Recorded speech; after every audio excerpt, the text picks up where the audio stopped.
केरळमध्ये मुख्यमंत्री पदाच्या संदर्भात काँग्रेसचा तिढा हा अद्यापही सुटलेला नाही। त्यामुळे आता राहुल गांधींच्या दरबारामध्ये हा मुद्दा पोहोचलाय।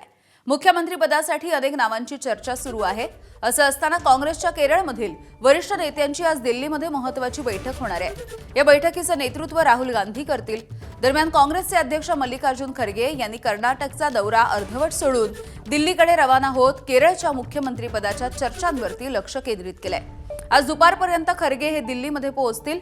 माजी केरळ पीसीसी अध्यक्ष आणि पक्षामधील वरिष्ठ नेत्यांच्या सोबत ते चर्चा करतील। त्यामुळे आजच काँग्रेसकडून केरळचा मुख्यमंत्री नेमकं कोण होईल याबद्दलच्या चेहऱ्याची घोषणा होण्याची ही शक्यता आहे। एबीपी माझा, उघडा डोळे बघा नीट।